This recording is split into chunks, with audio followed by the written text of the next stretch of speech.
नमस्कार दोस्तों, good morning. Crescent education classes में आप सभी का स्वागत है। उम्मीद करते हैं आप सभी लोग स्वस्थ होंगे। आज उत्तराखंड प्रवक्ता केमिस्ट्री का पेपर हो रहा है। सभी अभ्यर्थियों को मेरी ओर से शुभकामनाएं।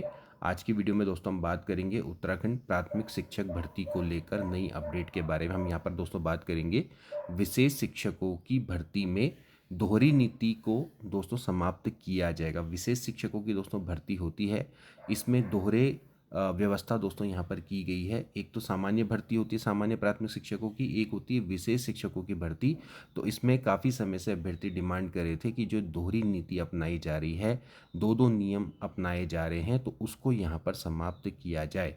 अब इसके लिए सेवा नियमावली में परिवर्तन होने जा रहा है और इसको प्रस्ताव को कैबिनेट में भेजा जाएगा। इसके अलावा शिक्षक टैट की बाध्यता से हो मुक्त, ऐसी लगातार डिमांड चल रही है। चलिए आज की वीडियो को शुरू करते हैं। आज की दोस्तों इंपॉर्टेंट न्यूज़ है, विशेष शिक्षकों की भर्ती के लिए जो दोहरी नीति है उसको समाप्त किया जाएगा। सेवा नियमावली में संशोधन होगा, शासन को भेजा जाएगा प्रस्ताव। अब देखिए, शिक्षक भर्ती है, सामान्य शिक्षक भर्ती की बात करें और हम विशेष शिक्षक भर्ती की बात करें तो वहाँ पर एक ही भर्ती पे आपके दो दो नियम यहाँ पर अप्लाई हो रहे हैं। दोहरी नीति यहाँ पर हो रही है और इसको समाप्त करने की यहाँ पर डिमांड काफ़ी समय से चल रही है। पहले बार जरा सा देख लेते हैं। प्रदेश के राजकीय प्राथमिक विद्यालयों में सहायक अध्यापकों की भर्ती के लिए सेवा नियमावली संशोधित होगी। निदेशक प्रारंभिक शिक्षा कुंवर सिंह रावत के मुताबिक इसके लिए निदेशालय की ओर से प्रस्ताव तैयार किया जा रहा है, जिसे शीघ्र मंजूरी के लिए शासन को भेजा जाएगा। इसमें विशेष शिक्षकों की भर्ती के लिए जो जो आपकी दोहरी नीति है उसको समाप्त किया जाएगा। विशेष शिक्षा प्रशिक्षित बेरोजगार सेवा नियमावली की विसंगति को पिछले दिनों परिवहन मंत्री ये बत्रा से मिले थे। बेरोजगारों को कहना था कि राजकीय प्राथमिक विद्यालयों में भर्ती के लिए दोहरी प्रक्रिया को अपनाया जा रहा है, जिसमें समाप्त किया जाए। सहायक अध्यापक के सामान्य विषयों के पदों के लिए विशेष शिक्षा प्रशिक्षितों को नियुक्ति के लिए अलग जो प्रक्रिया अपनाई जा रही है, वह प्रक्रिया विशेष शिक्षकों की अलग से भर्ती में नहीं अपनाई जा रही है। अब शिक्षक भर्ती के लिए एक ही नियमावली के नियम 15 के उप नियम 7 में विशेष शिक्षकों के पदों पर चयन प्रक्रिया अलग है। तो परिवहन मंत्री ने बेरोजगारों की मांग पर पुष्कर सिंह धामी को पत्र लिखकर एक ही पद के लिए दोहरी चयन प्रक्रिया को समाप्त करने का यहाँ पर अनुरोध किया है। अब यहाँ पर देखिए होता क्या है कि प्राइमरी शिक्षक की भर्ती होती है, जिसको हम सामान्य भर्ती कह सकते हैं, और एक होती है विशेष शिक्षक की भर्ती, जिसमें विशेष शिक्षा के जो अभ्यर्थी होते हैं उनको अप्लाई करने को कहा जाता है। अब सामान्य शिक्षकों की भर्ती में जो विशेष शिक्षा वाले अभ्यर्थी हैं वो भी अप्लाई कर सकते हैं। तो जब वे यहाँ अप्लाई कर रहे होते हैं तो यहाँ सामान्य भर्ती के जो नियम हैं उनको पालन वो कर रहे होते हैं, लेकिन जब विशेष शिक्षक भर्ती निकलती है, यानी कि स्पेशली इनके लिए भर्ती निकलती है, तो यहाँ पर अलग नियम इनके लिए अप्लाई हो रहे होते हैं। जबकि जो टीचिंग की पोस्ट है वो तो प्राइमरी टीचर की पोस्ट है, तो वो चाहते हैं कि एक ही क्राइटेरिया रहे।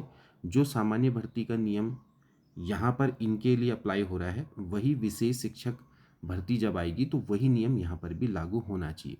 तो देख लीजिए, पहले तो अगर कोई राजकीय प्राथमिक विद्यालय में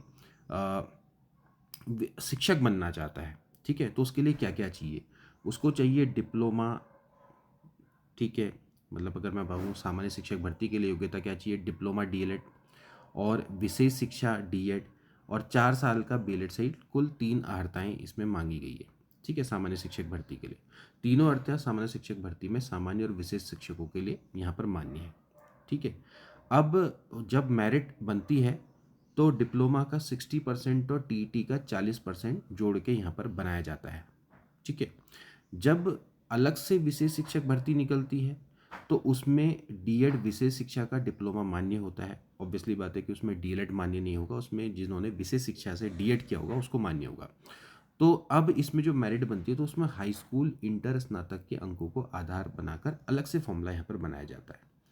तो आप समझ सकते हैं कि जब एक सामान्य भर्ती निकल रही है, ठीक है, जिसमें कि विशेष शिक्षा वाले छात्र हैं वो भी अप्लाई करेंगे और ऑब्वियसली बात है कि जो डीएलएड छात्र हैं वो भी अप्लाई करेंगे, तो यहाँ का फॉर्मूला अलग है। यहाँ पर 60% डीएड का कैलकुलेट हो रहा है, 40% टीईटी का कैलकुलेट हो रहा है।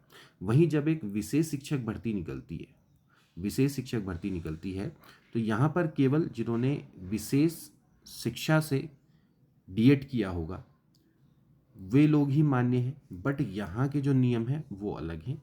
यहाँ पर जो विशेष शिक्षा से डीएड किया है उसको उसका यहाँ पर गुणांक नहीं जोड़ा जा रहा है। यहाँ पर हाई स्कूल इंटर स्नातक के अंकों के आधार पर यहाँ पर फॉर्मूला बनाया जा रहा है। तो यहाँ पर इनकी यही डिमांड है कि जो फॉर्मूला यहाँ अप्लाई हो रहा है वही फॉर्मूला यहाँ पर भी अप्लाई होना चाहिए। तो ये यहाँ पर काफ़ी समय से यहाँ पर डिमांड चल रही है। तो अब इसके लिए कैबिनेट में प्रस्ताव भेजा जाएगा। पहले शासन को प्रस्ताव भेजा जाएगा, फिर शासन इसको कैबिनेट में जाएगा और अब इस नियमावली में परिवर्तन होगा और ये परिवर्तन जल्द ही होने की यहाँ पर संभावना होगी। नेक्स्ट, शिक्षक टीटी की बाध्यता से मुक्त हो एसोसिएशन। देखिए, अब अनुसूचित जाति जनजाति शिक्षक एसोसिएशन ने भी महानिदेशक आकांक्षा कोंडे से मिलकर वर्ष 2011 से पहले के नियुक्त शिक्षकों को टीटी की बाध्यता से मुक्त रखने की डिमांड करी है।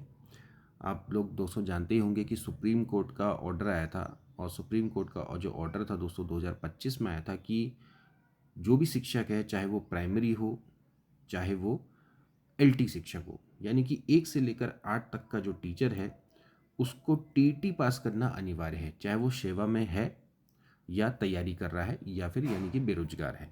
तो जो सेवारत टीचर हैं 2011 के पूर्व के टीचर्स हैं जो 2011 से पूर्व में शिक्षक भर्ती में सम्मिलित हो गए थे तत्कालीन नियमों के आधार पर, उनको भी टीटी यहाँ पर करना अनिवार्य है अगर उनकी 5 वर्ष से अधिक की सेवा है।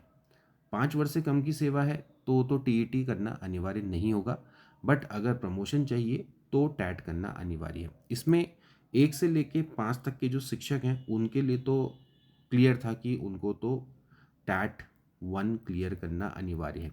अभी हाल में ही शासन ने ये भी क्लियर कर दिया शिक्षा विभाग के माध्यम से कि भैया 6 to 8 यानी कि जो एलटी शिक्षक हैं उनको अगर प्रमोशन चाहिए तो टीईटी सेकंड यहाँ पर पास करना अनिवार्य है, अदरवाइज एलटी से प्रवक्ता में प्रमोशन नहीं हो पाएगा, जिसके कारण से बड़े स्तर पर आपका एलटी से प्रवक्ता में प्रमोशन रुक गए हैं। और अगर एलटी से प्रवक्ता में प्रमोशन चाहिए तो उनको एक अनुबंध लिखना होगा या देना होगा विभाग में कि हमारे द्वारा एक निश्चित डेट तक यानी कि 2028 तक टैट को क्लियर करवा दिया जाएगा, अदरवाइज ये जो प्रमोशन है वो निरस्त माना जाएगा। अब शिक्षा विभाग में देखिए काफ़ी समय से सीनियरिटी का विवाद रहा, जिसके कारण से एलटी से प्रवक्ता में प्रमोशन रुके रहे, फिर प्रवक्ता से आगे हेडमास्टर या फिर प्रिंसिपल के प्रमोशन काफ़ी समय से रुके रहे। बड़ी मुश्किल से प्रमोशन वरिष्ठता का विवाद सुलझा। अभी फिलहाल दोबारा से अभी यहाँ पर वरिष्ठता सूची निकलने वाली, उसके संबंध में अलग से खबर देंगे।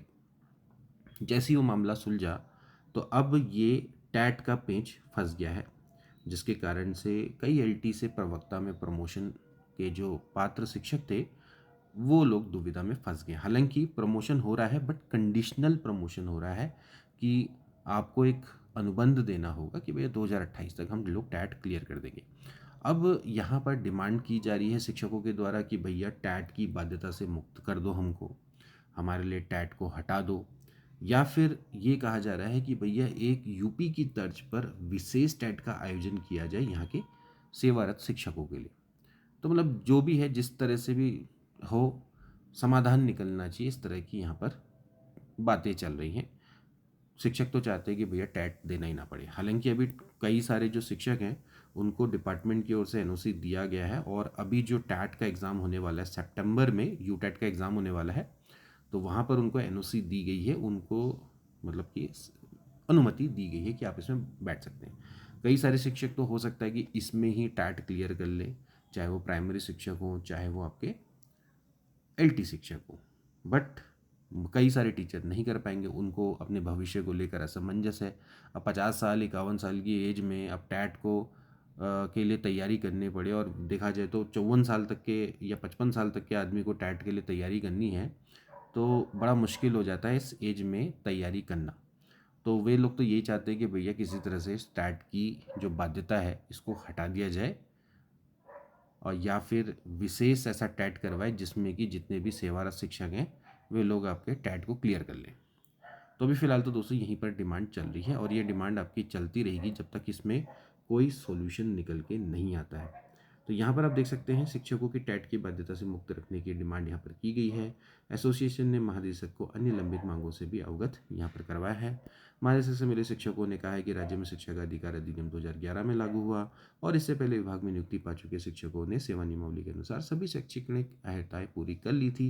नियुक्ति के वर्षों के बाद अब शिक्षकों को टीईटी के लिए बाध्य किया जा रहा है। अब ये जो चीज़ें हैं ये चीज़ सुप्रीम कोर्ट को समझनी चाहिए थी। सुप्रीम कोर्ट ने जो ऑर्डर दिया है, अब चाहे इनको समझाओ किसी को समझाओ, इससे कोई फ़र्क नहीं पड़ता है। ये जो चीज़ें हैं सुप्रीम कोर्ट को समझनी चाहिए थी, बट उनके द्वारा जो ये डिसीजन दिया गया है वो यहाँ पर कह सकते हैं कि बहुत ज़्यादा विवादित ये आपका डिसीजन रहेगा, जो उनके साथ एक अन्याय है। क्योंकि भैया जब 2011 से पहले ये भर्ती हुए थे, जब टैट लागू ही नहीं था, तो उस समय के जो नियम थे उसके आधार पर ये लोग भर्ती हुए थे, तो अब इनसे टैट क्यों करवाया जा रहा है। आरटी लागू होने के बाद नियुक्त शिक्षकों के लिए ही टीईटी को यहाँ पर अनिवार्य किया जाए। ऑब्वियसली बात है, सहायक अध्यापक एलटी शिक्षकों को भी टीईटी द्वितीय की अनिवार्यता से मुक्त रखा जाए। जैसे मैंने अभी आपको बताया कि अभी हाल में ही टैट 2 के लिए भी यहाँ पर असमंजस को ख़त्म किया गया है, क्योंकि 2025 के बाद 1 साल बाद इन्होंने बताया कि हाँ भाई एलटी शिक्षकों को भी टैट करना अनिवार्य है। इससे भी शिक्षकों में रोष है कि भैया 1 साल से क्या कर रहे थे आप लोग, 1 साल बाद बता रहे हो, पहले ही बता देते तो ज़्यादा अच्छा रहता, कम से कम लोग तैयारी तो करते। तो शिक्षक एसोसिएशन ने इसके अलावा जो सीसीएल की प्रक्रिया है उसको सरलीकरण, सेवा शिक्षकों की यूटीटी परीक्षा के लिए विशेष अवकाश देने, गर्मी की छुट्टियों में उपार्जित अवकाश के लिए स्पष्ट निर्देश जारी करने के जारी करने की मांग करी। चिकित्सा प्रतिपूर्ति देयकों का भुगतान है ना, या जो बिल होते हैं बेसिक शिक्षकों के अंतर जनपदीय अंतर मंडलीय तबादले, तदर्थ शिक्षकों के वरिष्ठता निर्धारण के 20 सूत्रीय मांगों से यहाँ पर अवगत करवाया है। तो फिलहाल तो जो सबसे इम्पोर्टेंट मांग है वो यही है कि जो टीईटी की बाध्यता है उससे मुक्त किया जाए। तो फिलहाल दोस्तों आज की वीडियो के लिए इतना ही, मिलेंगे नेक्स्ट वीडियो में, तब तक के लिए take care and good bye.